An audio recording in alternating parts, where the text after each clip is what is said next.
Welcome students. Given problem के मुताबिक कुछ इस तरह से कि एक सर्कल है जिसका सेंटर ई है और इसमें इस तरह से कि हमारे पास अगर हम देखें तो यहाँ पर बी टू सी ये एक हमारे पास जी माइनर आर्क है जिसका सेंट्रल एंगल जो है ये हमारे पास कितना आ रहा है 100 डिग्री आ रहा है। ठीक, यहाँ पे मैंने इसको सर्कल भी कर दिया है। तो अब अगर हम देखें तो इसके जो करस्पॉन्डिंग मेजर आर्क बनती है वो बनती है जी बी ए सी। ठीक है, बी ए सी ये हमारे पास इसकी करस्पॉन्डिंग मेजर आर्क है। तो इसके मुताबिक फिर जो इसका इंस्क्राइब्ड एंगल होगा वो इस माइनर आर्क के सेंट्रल एंगल से क्या होगा जी, उसका हाफ होगा। तो यहाँ से चूंकि हमने मेजर एंगल बी भी यहाँ पे कैलकुलेट करना था, ए बी, और इसी तरीके से क्यू एंगल भी कैलकुलेट करना, तो यहाँ से बी तो हम बड़े आसानी से फाइंड कर सकते हैं जी। तो हम ये कहेंगे कि एंगल जो बी हमारे पास आ रहा है इसकी मेजरमेंट जो है वो हाफ ऑफ द 100 डिग्री होगी, जो कि फिर 50 डिग्री आ जाएगी। तो इस तरीके से आपने देखा कि हमारे पास जो इस प्रॉब्लम के हवाले से एंगल्स के हवाले से बात हो रही थी उसमें हमने एंगल बी की मेजरमेंट की।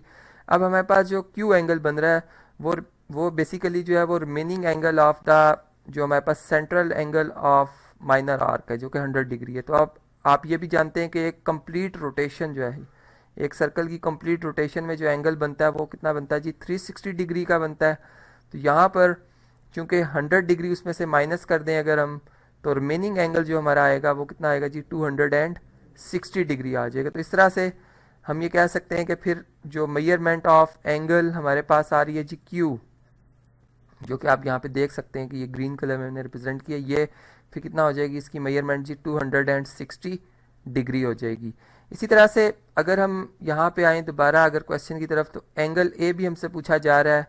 अब आप यहाँ पे एक बात जो कि इंफॉर्मेशन आपको मैंने बताई हुई है कि हमारे पास जो बी ए सी या बी डी सी ये बेसिकली एक ही मेजर आर्क को रिप्रेजेंट करें। यहाँ पे मैं हिसाब से लिख देता हूँ जी बी ए सी, ये जो हमारे पास आर्क है और जो हमारे पास जी दूसरी आर्क आ रही है जो कि बी डी सी बन रही है, ये आर्क्स दोनों major arc same major arc को रिप्रेजेंट कर रही हैं।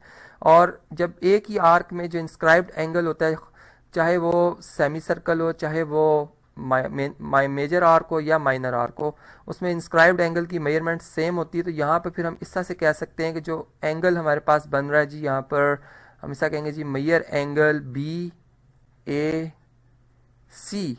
ठीक, ये आप देख सकते हैं जो कि एंगल ए है, इसके साथ ही मैं यहाँ पे लिख भी देता हूँ, और ये बराबर होगा जी मेजर एंगल बी, यहाँ पे मेजरमेंट को थोड़ा सा प्रॉपर बनाते हैं जी, major angle B D C के, और बी डी सी एंगल को हमने बी से रिप्रेजेंट किया। इसका मतलब ये कि एंगल बी और ए में कोई फ़र्क नहीं है।